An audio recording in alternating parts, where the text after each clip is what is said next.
एक कमरे के ससुराल में 3 बहू की पहली गर्मी।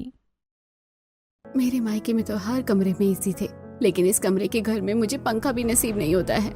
गर्मी बहुत ज्यादा थी। गर्मी से परेशान नैना पसीने से तरबतर होकर पंखे के नीचे अपनी चारपाई पर बैठी थी। तभी ओ जेठानी जी, पंखे की सारी हवा क्या आप ही खाएंगी? गर्मी मुझे भी लग रही है, अपनी चारपाई थोड़ी खिसकाइए, मुझे अपनी चारपाई पर बैठना है। मैं क्यों हटाऊं अपनी चारपाई? मैं पंखे के नीचे से नहीं हटने वाली, समझी तुम? कृति के माथे से पसीना टपक रहा था। गर्मी की वजह से कृति का पारा पहले से ही हाई था। ऊपर से नैना अपनी बातों से उसे और गुस्सा दिला देती है। अच्छा, मैं भी देखती हूँ कि आप पंखे के सामने से कैसे नहीं हटती हैं। कृति नैना की चारपाई को धक्का देकर उसे दूसरी तरफ कर देती है और अपनी चारपाई लाकर पंखे के नीचे लगाकर उस पर बैठ जाती है। कृति, तुम्हारी हिम्मत कैसे हुई मेरी चारपाई हटाने की? मैं इस घर की बड़ी बहू हूँ, पंखा पर पहला अधिकार मेरा है। अच्छा, ये किसने कहा आपसे? और अगर आपके मायके में हर कमरे में एसी थे तो आप अपने साथ एसी क्यों नहीं लाई? खाली हाथ क्यों आ गई? कृति, आजकल तुम कुछ ज्यादा नहीं बोल रही? भूलो मत, मैं तुम्हारी जेठानी हूँ। नैना और कृति दोनों पंखे के नीचे बैठने के लिए एक दूसरे से बिल्लियों की तरह लड़ रही थी। तभी विमला घर में आती है और दाना पानी लेकर दोनों बहुओं पर चढ़ जाती है। तुम लोगों में जरा भी शर्म है या नहीं? एक तो हमारा घर भी भट्टी की तरह चल रहा है, ऊपर से तुम लोगों ने झगड़ा करके पूरा घर सिर पर उठा रखा है। अम्मा जी, वो चुप करो तुम दोनों। तुम लोग रानी बहू से कुछ सीखती क्यों नहीं? तुम दोनों यहाँ महारानियों की तरह पंखे के लिए लड़ रही हो और वो बेचारी अकेले इतनी गर्मी में चूल्हे पर रोटियां सेक रही है। ये नहीं कि जरा उसका हाथ बटा दो। तुम दोनों को तो सिर्फ लड़ना है। विमला की 3 बहू थी, नैना, कीर्ति और रानी। नैना अमीर घर की बेटी थी, इसलिए उसके नखरे ज्यादा थे। कृति बहुत जल्दी गुस्सा हो जाती थी और वो नैना को कॉपी करती रहती थी। रानी बिल्कुल सिंपल लड़की थी, वो गरीब परिवार से आई थी। माँ जी, मैंने कल ही मैनिक्योर करवाया है, रोटियां बनाऊंगी तो मेरे नेल्स खराब हो जाएंगे। और माँ जी, आपको तो पता है सुबह से मेरी तबीयत बहुत खराब है, लग रहा है जैसे मुझे लू लग गई है। मैं तो आपको कहने वाली थी कि आप मुझे डॉक्टर की फीस दे दीजिए, कल मुझे डॉक्टर के पास जाना है। वैसे भी रानी ने सारी रोटियां बना ली, तो आखिर की रोटी भी बना लेने दीजिए। इस तरह दोनों बहू बहाने बनाकर काम से बच जाती हैं और बेचारी रानी को अकेले 8 लोगों का खाना बनाना पड़ता है। रोटियां सेकने में रानी की हालत खराब हो जाती है। पता नहीं कैसी जेठानी मिली है मुझे, कि दोनों तो घर का कोई काम भी नहीं करती है। इतनी गर्मी में खाना बनाते बनाते तो मेरी हालत खराब हो गई है। रानी जैसे तैसे करके सभी परिवार वालों के लिए खाना बनाती है। खाना बनाने के बाद रानी के कपड़े पसीने से पूरे भीग गए थे। वो हवा खाने के लिए जैसे ही पंखे के पास आती है। रानी, तुमसे बदबू आ रही है, जाओ जाकर नहा कर आओ। पंखे के नीचे क्यों खड़ी हो? तुम्हारी वजह से पूरा कमरा महक रहा है। दीदी, आप कैसी बातें कर रही हैं? पसीने की स्मेल से क्या घर महक सकता है? आप थोड़ा खिसक जाइए ना, मुझे हवा खाने दीजिए, गर्मी लग रही है। मैं अभी खाना बना कर आई हूँ। मैं नहीं हटूंगी, तुम जाओ जाकर नहा कर आओ। नैना रानी को 2 मिनट भी पंखे के नीचे खड़ी नहीं होने देती है और उसे नहाने के लिए भेज देती है। रानी पहले से ही गर्मी से परेशान थी, तो वो नैना से बहस नहीं करती है और जाकर नहा लेती है। रात में सभी खाना खाते हैं और फिर जैसे तैसे गर्मी में सोते हैं। अगली सुबह, अरे कृति, जल्दी करो ना, कपड़े बदलने में क्या इतनी देर लगती है? मुझे भी कपड़े चेंज करना है, इन कपड़ों में मुझे बहुत गर्मी लग रही है। कृति अपने एक कमरे के घर में एक कोने में पर्दा घेर कर कपड़े चेंज कर रही थी। आपकी प्रॉब्लम क्या है जेठानी जी? चैन से कपड़े भी नहीं बदलने दे रही हैं। आप 5 मिनट का इंतजार कीजिए, मैं 5 मिनट में कपड़े चेंज करके बाहर निकल आऊंगी। नैना बहू, मैं जानती हूँ तुझे गर्मी लग रही है और तेरे कपड़े पसीने से भीग गए हैं, पर अब एक कमरे का घर है तो थोड़ा एडजस्ट तो करना ही पड़ेगा। विमला बीच में आकर दोनों की बहस को शुरू होने से पहले ही रोकती है। तभी, मुझे इतनी उमस और गर्मी में कपड़े चेंज करने के लिए भी लाइन में लगना पड़ रहा है। हे भगवान, मैंने तेरा क्या बिगाड़ा था? किस पाप की सजा दे रहा है मुझे? भगवान को क्यों परेशान कर रही हो दीदी? किसने कहा था आपसे एक कमरे वाले घर में शादी करने के लिए? आप तो अमीर घर से हो, आपको तो किसी अमीर परिवार में शादी करनी चाहिए थी। मेरी तो लव मैरिज थी। आदित्य ने कहा था कि वो सीए का एग्जाम क्लियर कर लेंगे और शादी के बाद हमारी लाइफ सेट हो जाएगी, लेकिन वो एग्जाम क्लियर नहीं कर पाए और 5,000 की नौकरी कर रहे हैं। लेकिन कृति, तुमने तो अरेंज मैरिज की थी ना, तो तुमने एक कमरे वाले घर में शादी क्यों की? नैना और कृति एक दूसरे को नीचा दिखाने का एक मौका नहीं छोड़ती थी। जेठानी जी, आप दोनों इस तरह से बातें क्यों कर रही हैं? आपकी बातें सुनकर माँ जी को बुरा लगेगा। आप लोग ऐसी बातें मत कीजिए। रानी, तुम ज्यादा मत बोलो, तुम तो गरीब घर से हो, तुम्हें एक कमरे में रहने की आदत है, तो तुम्हें हमारे बीच में बोलने की जरूरत नहीं है। तुम जाकर अपना काम करो। नैना, अभी तो तुम्हें बहुत गर्मी लग रही थी, अब क्या हुआ? जाओ जल्दी कपड़े चेंज करो और खाना बनाओ। कल रात रानी ने खाना बनाया था, आज तुम दोनों खाना बनाओगी। माँ जी, मैं खाना नहीं बनाऊंगी, मुझे डॉक्टर के पास जाना है। मैंने कल आपको बताया था ना कि मेरी तबीयत ठीक नहीं है। और माँ जी, मुझे पार्लर जाना है थोड़ी देर में। मैं चूल्हे पर बैठकर इतनी गर्मी में अपना चेहरा झुलसा नहीं सकती। आप इस रानी को बोलिए, वो खाना बना देगी। इस तरह दोनों जेठानी बहाना बनाकर काम से बच जाती हैं और रानी को अकेले दिन का खाना बनाना पड़ता है। अब एक कमरे वाले घर में रसोई भी घर के अंदर थी, तो जब रानी रसोई में खाना बनाती है तो खाना बनाने से पूरा घर गैस चैम्बर की तरह गर्म हो जाता है। माँ, ये घर आग की तरह क्यों जल रहा है? अचानक से घर में इतनी गर्मी बढ़ गई है। आप रानी को चूल्हा बाहर क्यों नहीं लगाने को कहती हैं?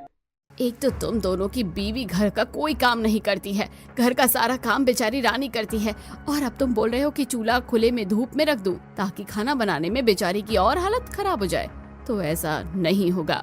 नहीं माँ, मेरा वो मतलब नहीं था। तेरा जो भी मतलब था उसे अपने पास रख।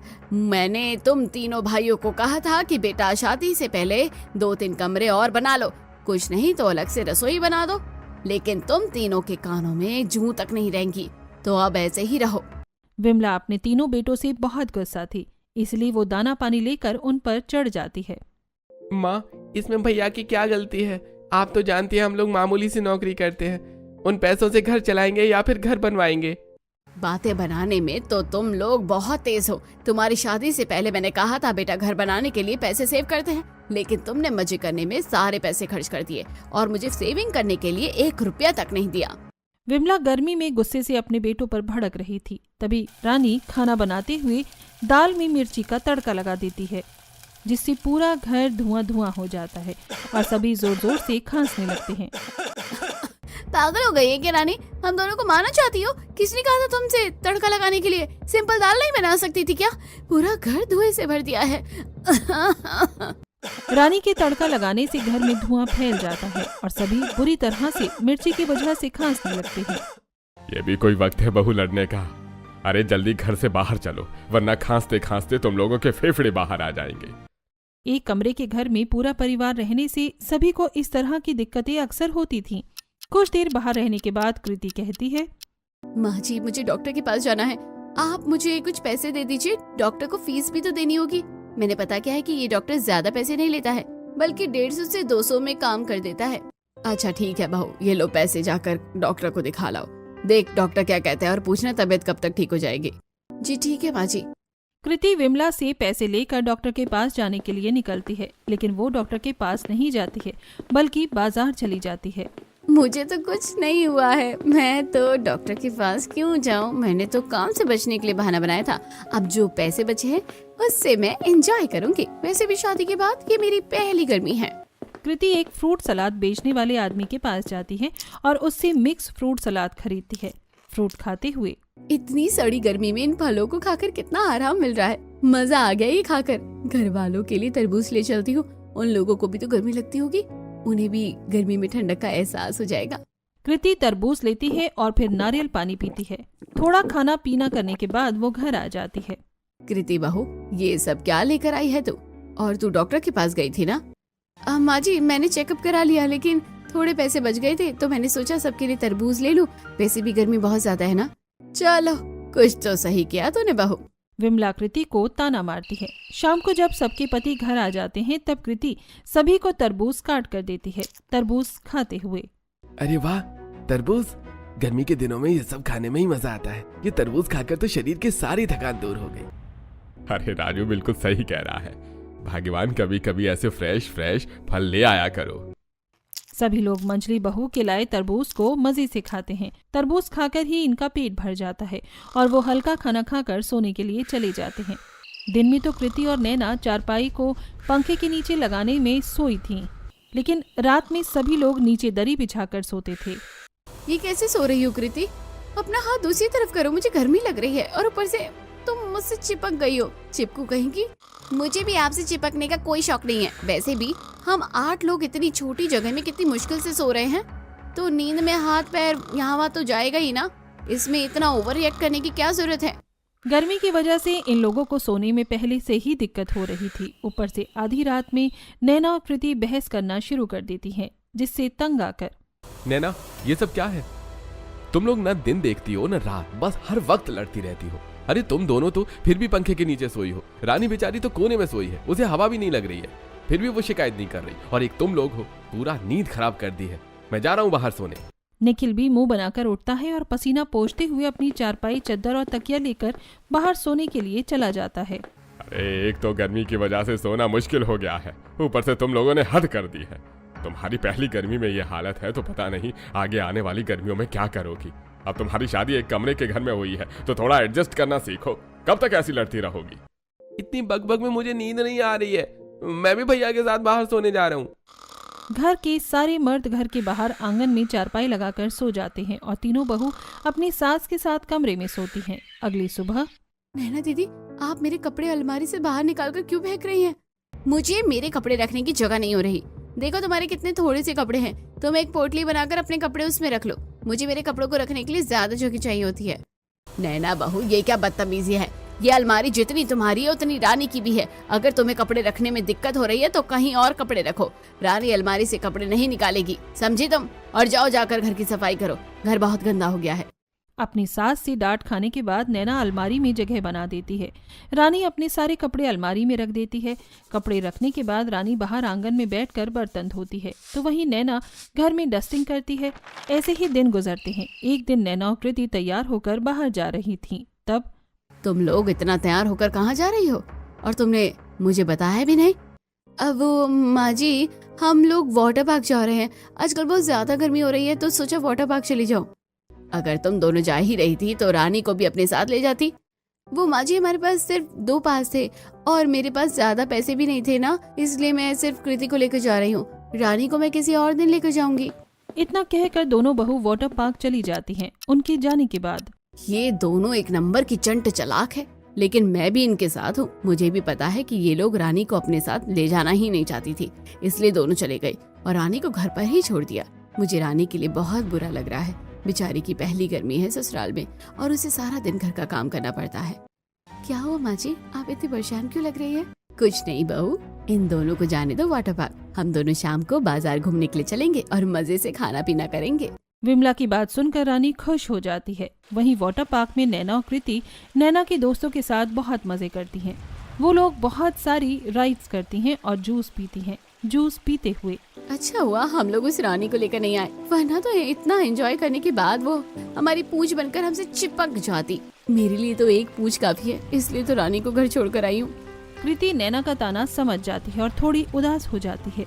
फिर वो लोग वाटर पार्क में वाटरफॉल के नीचे जाकर बैठते हैं और एक दूसरे पर पानी फेंक कर मजे करते हैं। शाम को रानी तैयार होकर विमला के साथ बाजार जाती है। बता बहू, तू क्या खाएगी? माँ जी, हम लोग पहले फल खाते हैं। सुबह से काम कर रही हूँ, फल खाऊंगी तो थोड़ा अच्छा लगेगा। दोनों सास बहू फल की दुकान पर जाती हैं और उनसे फल खरीद कर खाती हैं। रानी घर के काम करके काफी थक गई थी क्योंकि नैना और कृति का काम भी आज उसे ही करना पड़ता है, इसीलिए फल खाकर उसे काफी अच्छा लगता है। माँ जी देखिए, बर्फ का गोला, मुझे बचपन से गोला खाना बहुत अच्छा लगता है। ऐसी बात है तो चल, मैं तुझे गोला खिला देती हूँ। विमला बर्फ का गोला बेचने वाले आदमी के पास जाकर उससे रानी के लिए रंग बिरंगा बर्फ का गोला लेती है। ये गोला तो बहुत ज्यादा टेस्टी है, मजा ही आ गया माँ जी। अच्छा हुआ जो जेठानी जी मुझे अपने साथ वाटर पार्क नहीं लेकर गई, वरना तो मुझे इतना टेस्टी गोला खाने को नहीं मिलता। मैं जानती हूँ माँ जी, आप मुझे खुश करने के लिए अपने साथ बाजार लाई हैं। बहू, मैं तो बस चाहती हूँ कि तुम लोगों की पहली गर्मी ससुराल में अच्छे से बीते। वो दोनों तो मजे करती हैं, लेकिन तुम्हें अकेले सब कुछ करना पड़ता है, इसलिए मैं तुम्हें खुश करना चाहती थी। दोनों सास बहू गोला खाते हुए बातें करते करते घर आ जाती हैं। नैना और कृति पहले से ही वाटर पार्क से आ चुकी थीं। रानी को गोला खाते देखकर दोनों बहू जलन से मुंह बना लेती हैं। ये क्या माँ जी, आप सिर्फ रानी को प्यार करती हैं? आप उसे गोला खिला रही हैं, लेकिन आज तक आपने हमें तो गोला नहीं खिलाया। तुम लोग तो वाटर पार्क गई थी ना, पेट भरा नहीं क्या वहाँ मजे करके, जो अब तुम्हें गोला खाना है? तुम लोग रानी को लेकर नहीं गई थी तो रानी ने तुम्हें कुछ कहा क्या? तो तुम रानी को देखकर ऐसी बातें क्यों बोल रही हो? विमला की बात सुनकर नैना चुप हो जाती है। नैना और कृति आज काफी थक गई थी तो वो बिना लड़ाई किए सो जाती हैं, जिससे बाकी के घर वाले भी चैन से सो पाते हैं। अगली सुबह जब विमला की नींद खुलती है तो वो डर जाती है। भूतनी, भूतनी, माँ जी ये मैं हूँ नैना। कल वाटर पार्क में घूमने के चक्कर में मुझे बहुत टैनिंग हो गई थी, इसलिए स्किन क्लियर करने के लिए फेस पैक लगाया है। मैं तो तंग आ चुकी हूँ तुम लोगों के ड्रामे से। हर दिन कुछ ना कुछ लगा ही रहता है तुम्हारा। जल्दी निकालो ये फेस पैक जो भी है। माँ जी बस 15 मिनट में निकाल दूंगी। नैना इतना कहती है कि तभी दरवाजा खटखटाने की आवाज आती है। माँ दरवाजा खोलो, मैं आई हूँ। विमला की बेटी पायल अपनी सास कुंती के साथ अपने मायके आई थी। नैना जाकर दरवाजा खोलती है। अरे ये पायल, ये कौन है तुम्हारे घर में? माँ जी ये मेरी बड़ी भाभी है। वो अपने चेहरे का बहुत ख्याल रखती है ना, इसलिए स्किन केयर करती रहती है। नैना मुंह बंद करके इशारे से दोनों को घर के अंदर बुलाती है। पायल तुम्हारा घर तो पहले से ज्यादा छोटा लग रहा है। तुम्हारा नसीब अच्छा है जो तुम्हारी शादी हमारे घर में हो गई। हमारे घर में तो तुम्हारा अकेले का कमरा इस घर से बड़ा है। पायल भी पहले एक कमरे वाले घर में ही रहती थी, लेकिन उसकी शादी एक अमीर घर में हो गई। तीनों बहू के आने के बाद उनका सूटकेस, बाकी के सामान सब घर के एक कोने में यहाँ वहाँ फैला कर रखे हुए थे, क्योंकि नैना और कृति लड़ने के चक्कर में हमेशा एक दूसरे का सामान यहाँ वहाँ कर देती थी, जिससे घर बड़ा होने के बाद भी छोटा लग रहा था। समदन जी अंदर आकर बैठिए ना। घर में मेहमानों के आने के बाद भी नैना अपने स्किन केयर में बिजी थी। वो आईने के सामने खड़े होकर अपने चेहरे पर अलग अलग तरह की क्रीम लगा रही थी। तभी दीदी कब तक आईने के सामने खड़ी रहोगी? हटो ना, मुझे भी तैयार होना है। कृति मुझे तैयार होने दो। तुम्हें दिखाई नहीं दे रहा है कि मैं मेकअप कर रही हूँ? मुझे डिस्टर्ब मत करो। नैना और कृति दोनों मेहमानों के सामने ही लड़ने लगती हैं, जिसे देखकर कुंती हंसने लगती है। पायल तुम्हारी भाभी तो बिल्लियों की तरह लड़ती है। इसमें बेचारी की क्या गलती? एक कमरे वाले ससुराल में शादी जो हुई। कुंती की बात सुनकर पायल को बुरा लगता है। रानी ये सब कुछ देख रही थी, इसीलिए वो मामला संभालने के लिए जल्दी से कुंती और पायल के लिए खसखस, गोंद कतीरा, सब्जा सीड्स और सौंफ, गोला, मिर्च वगैरह डालकर अच्छा सा शरबत बनाती है। आप लोग बाहर से आई हैं, ये शरबत पीजिए, आप लोगों को अच्छा लगेगा। रानी कुंती और पायल दोनों को शरबत पिलाती है। कुंती को शरबत बहुत ही ज्यादा पसंद आता है। क्या बात है बेटा, तुमने तो बहुत ही अच्छा शरबत बनाया है। ये शरबत पीकर तो एकदम से सारी थकान दूर हो गई है। बहुत अच्छा लग रहा है मुझे। पायल तुम्हारी छोटी भाभी तो बड़ी समझदार है। कुंती की बातें सुनकर रानी को अच्छा लगता है। रानी मेहमानों के लिए खाना बनाती है और सभी को खिलाती है। खाना खाकर मेहमान घर चले जाते हैं। तभी पायल का फोन आता है। आज तो कृति भाभी और नैना भाभी ने मेरी सास के सामने मेरी बेइज्जती करवाने का एक भी मौका नहीं छोड़ा था। अच्छा और रानी भाभी ने सही समय पर सब कुछ संभाल लिया, वरना तो मुझे मेरे ससुराल में बहुत ताने सुनने पड़ते, दोनों बड़ी भाभीयों की वजह से। मुझे इन दोनों के ऊपर बहुत गुस्सा आ रहा है। मैं उनकी खबर लेती हूँ। थोड़ी देर पायल से बात करने के बाद विमला फोन रख देती है। आज तुम लोग क्या कर रही थी मेहमानों के सामने? मैं जानती हूँ एक कमरे वाले घर में तुम लोगों को रहने में काफी दिक्कत हो रही है, लेकिन रानी भी तो यहाँ रह रही है, वो भी तो एडजस्ट कर रही है, तो तुम लोग क्यों नहीं करती? माँ जी आप हमें क्यों डांटती रहती है? रानी तो गरीब घर से आई है, उसे एक कमरे में रहने की आदत है। मेरे मायके में तो मेरा अपना अलग रूम था, इसलिए मुझे यहाँ इतनी दिक्कत होती है। नैना इतना कहती है कि तभी बाहर से किसी औरत की आवाज आती है। विमला तू घर पर है? विमला सरोज को घर के अंदर बुलाती है और चारपाई पर बैठाती है। रानी उसके लिए भी शरबत लाती है। विमला तेरा घर तो कितना गर्म है, ऊपर से एक कमरे वाले घर में 3 बहू एक साथ कैसे रहती है? मेरी बहू तो एसी के बाहर कदम तक नहीं रखती। सबका अपना अपना नसीब है। तेरा बेटा सीए का एग्जाम पास करके चार्टर्ड अकाउंटेंट बन गया और मेरे बेटे ने बीपीओ में जॉब कर ली। एक बेटा प्राइवेट स्कूल में पढ़ता है और एक डेटा एंट्री का काम करता है। अब घर में कमाई जितनी होगी उतना ही पैर फैलाएंगे ना। मैं समझती हूँ, छोड़ना इन बातों को। और इसे देख, मैं मनाली घूमने के लिए गई थी तो वहाँ से तेरे लिए मोतियों की माला लेकर आई हूँ। इस बार ससुराल में मेरी बहू की पहली गर्मी थी ना, इसलिए हम लोग उसे घुमाने लेकर गए थे। सरोज अपना फोन अपने बैग से निकालकर अपनी और अपने बहू की मनाली में एंजॉय करते हुए फोटो विमला को दिखाती है। विमला सरोज के लिए खुश थी, पर वो मन ही मन दुखी हो जाती है। मेरी तीनों बहुओं की पहली गर्मी इस एक कमरे वाले घर में गर्मी में झुलसते हुए बीत रही है।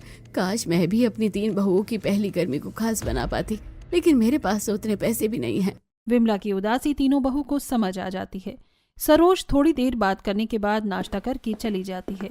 ऐसे ही दिन गुजरते हैं। एक दिन, रानी आज मेरी तबीयत बहुत खराब लग रही है, क्या तुम कपड़े धो दोगी? पर दीदी मैं तो सुबह से काम कर रही हूँ, सुबह का नाश्ता खाना सब मैंने ही बनाया है, मैं थक गई हूँ। रानी प्लीज मेरी मदद कर दो, मेरी तबीयत बहुत खराब लग रही है। अगर मैं धूप में बैठकर कपड़े साफ करूंगी तो मुझे चक्कर आ जाएगा। डॉक्टर ने वैसे भी मुझे आराम करने के लिए कहा है, लेकिन फिर भी तुम्हारी मदद करने के लिए मैं जितना हो सकता है उतना कर देती हूँ। अच्छा ठीक है दीदी, मैं कपड़े धो दूंगी। घर का बहुत ज्यादा काम करने की वजह से रानी की हालत खराब हो गई थी। कड़ी धूप में कपड़े धोने, कपड़े डालने और फिर आग के सामने बैठकर तीनों टाइम अकेले सबके लिए खाना बनाने की वजह से रानी कमजोर हो गई थी। उसका चेहरा मुरझा गया था। एक दिन रानी दोपहर का खाना बना रही थी।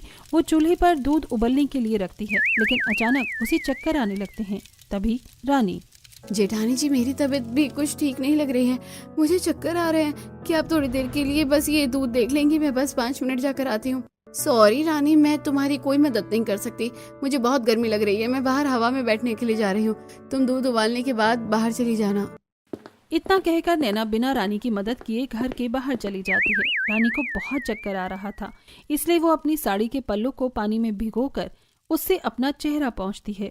मेरी जेठानी कितनी मतलबी है। वो लोग अपने हिस्से का काम तो मुझसे करवाती है, लेकिन मेरी कभी कोई मदद नहीं करती है। मैंने तो सोचा था मेरे ससुराल में मेरी पहली गर्मी अच्छे से बीतेगी, लेकिन यहाँ तो मेरी हालत कोलू की बैल जैसी हो गई है। रानी ये सब सोचकर बड़ी उदास होती है और फिर दूध उबालने के बाद अपने खास पाउडर के साथ गोंद कतीरा का शरबत बनाकर पीती। इस आग उगलती गर्मी में शरबत ना होता तो मेरी हालत खराब हो जाती। रानी गरीब परिवार से थी, इसलिए उसे छोटे मोटे जुगाड़ करके गर्मी की मार झेलना आता था।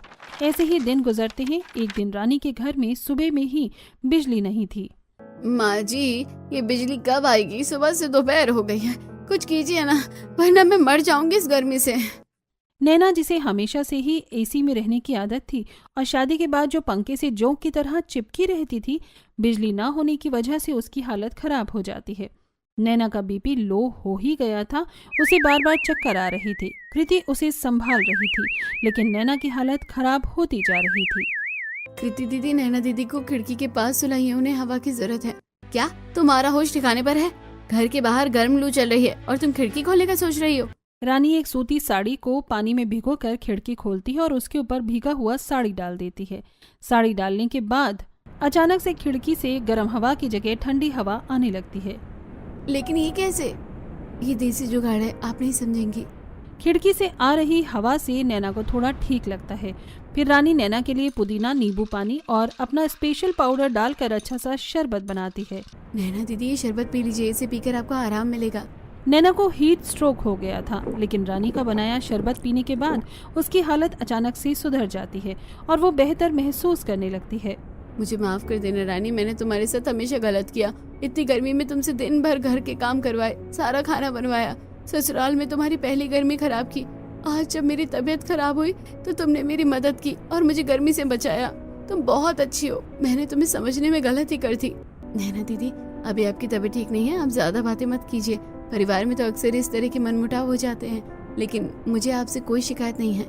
रानी, अब मैं तुमसे घर के सारे काम नहीं करवाऊंगी, बल्कि खुद भी काम करने में तुम्हारी मदद करूंगी। रानी, मुझे भी माफ कर दो, मैंने काम से बचने के लिए आप लोगों से झूठ बोला था। मेरी तबीयत बिल्कुल ठीक है, मुझे कुछ नहीं हुआ है। लू मेरे शरीर को नहीं बल्कि मेरे दिमाग को लगी थी, लेकिन अब वो ठिकाने पर आ गई है। अब हम तीनों मिलकर अपने घर को संभालेंगे और अपनी पहली गर्मी को अच्छा बनाएंगे। नैना और कृति दोनों रानी से माफी मांगती हैं। नैना की तबीयत ठीक होने के बाद रानी, नैना और कृति तीनों एक कमरे वाले घर में सारा काम करती हैं। वो अब पंखे के लिए लड़ती नहीं है और ना ही एक दूसरे का काम खराब करती हैं। ऐसे ही दिन गुजरते हैं। एक दिन तीनों बहू चूल्हे के पास बैठकर खाना बना रही थी। कृति रोटी बना रही थी, रानी सब्जी काट रही थी और नैना मसाला पीस रही थी।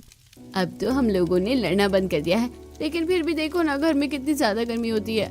हमारा घर तो भट्टी की तरह तपता रहता है। हम लोग एक कमरे में इतने सारे लोग रहते हैं, इसलिए घर और गर्म हो जाता है। अगर हमारे ससुराल में 3-4 कमरों वाला 2 मंजिला मकान भी होता ना, तो हमें इतनी दिक्कत नहीं होती। मैं तो इतनी गर्मी में रह नहीं पा रही हूँ। मुझे लगता है अपने पतियों से बात करनी चाहिए और उन्हें 2-3 कमरे बनाने के लिए कहना चाहिए।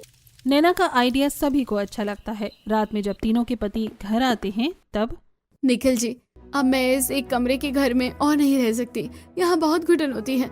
आप लोग तो काम पर चले जाते हैं, दिन भर एक कमरे वाले घर में रहकर गर्मी की मार और उमस झेलनी पड़ती है। दीदी बिल्कुल सही कह रही है, मुझे लगता है आप लोगों को हमारे लिए 2-3 कमरे बनाने चाहिए। रानी, तुम तो हमारी हालत जानती हो, फिर क्यों ऐसी बातें कर रही हो? पैसे क्या पेड़ पर उगते हैं? वैसे हमारी सैलरी इतनी कम है, उसमें परिवार चलाएं या फिर तुम लोगों के लिए घर बनाएं। नैना, तुमने तो मुझे अभी कहा नहीं है, लेकिन अगर तुम भी यही कहना चाहती हो तो मैं पहले कह दे रहा हूँ, मेरे पास पैसे नहीं है अलग से 2-3 कमरे बनवाने के लिए। तीनों बहू के पति उन्हें कमरा बनाने के लिए मना कर देते हैं और खुद गर्मी से बचने के लिए बाहर हवा खाने के लिए चले जाते हैं। क्या ससुराल में पहली गर्मी हमारी ऐसे ही गर्मी की मार चलते चलते बीत जाएगी? क्या हम लोग कुछ नहीं कर सकते? आपकी बातें सुनकर मुझे एक आइडिया आया है। अगर हम लोग अपना कोई काम शुरू करें तो घर के काम करने के बाद हम लोग अपने खाली टाइम में काम करके पैसे कमा सकते हैं। अगर हमारी ठीक ठाक कमाई हो गई तो हो सकता है हम अपने लिए कमरा बना सके। लेकिन हम लोग क्या काम करेंगे? वैसे भी मुझे काम करने की तो कोई आदत नहीं है। अरे कोई बात नहीं दीदी, आपको बहुत ज्यादा काम करने की जरूरत नहीं है। हम लोग शरबत बनाकर बेचेंगे। गर्मी का मौसम है, अगर गर्मी में लोगों को ठंडा और अच्छा शरबत पीने को मिले तो वो पैसे जरूर देंगे। आइडिया तो अच्छा है। वैसे ही हमारे घर के पास में ही बाजार, हॉस्पिटल, स्कूल, कॉलेज सब कुछ है। अगर हम अपने घर के बाहर शरबत बेचने का काम शुरू करेंगे तो हमारी अच्छी कमाई हो जाएगी। तब तो हम लोग कल से ही शरबत बनाकर बेचना शुरू करते हैं। रानी, तुम पुदीना और नींबू का बहुत अच्छा शरबत बनाती हो तो तुम वही बनाना। कृति, तुम सत्तू बना लेना और मैं बेल का शरबत बनाऊंगी। 3 तरह की वैरायटी होगी तो कुछ लोग ना कुछ तो पियेंगे। तीनों बहू खाना बनाती हैं और अपने ससुराल वालों को खिलाती हैं। खाना खाने के बाद सभी गर्मी में करवटें बदलकर जैसी जैसी एडजस्ट होकर एक कमरे में सोते हैं। अगले दिन तीनों बहू सुबह सुबह बाजार जाती हैं और सब्जी वाले के पास से नींबू, कुछ सब्जी और राशन की दुकान से बाकी का सामान लेकर घर आ जाती हैं। आज इतनी गर्मी है, सिर पर धूप चमक रही है, पर आज हमें उतनी गर्मी नहीं लग रही क्योंकि कुछ करने का जोश गर्मी से ज्यादा है। तुम सही कह रही हो, आज पसीना हो रहा है, लेकिन आज हमारी मेहनत का पसीना है। रानी, में जाकर खाना बना देती हूँ, तब तक घर के बाहर नैना दीदी के साथ हमारा स्टॉल लगाओ। कृति घर जाकर खाना बनाती है। वहीं नैना और रानी मिलकर 2-3 चारपाई बाहर लाकर उसके ऊपर लकड़ी का प्लाई लगाकर उसे टेबल जैसा बना देती हैं और उसके ऊपर चादर डाल देती हैं। फिर ग्लास, मटका, नींबू, पुदीना, बाकी के मसाले सजाकर वो अपना स्टॉल लगाती हैं। अपना आइस बॉक्स रखती हैं और उसके ऊपर बड़ा छाता लगाती हैं। हमारा स्टॉल कितना अच्छा लग रहा है। स्टॉल लगाए 5 मिनट ही हुए थे कि तभी एक स्कूल का बच्चा उनके पास आता है। तीनों बहू ने अपना शरबत का दाम 10 रुपए रखा था। मुझे बहुत गर्मी लग रही है, मुझे ठंडा ठंडा नींबू पानी चाहिए।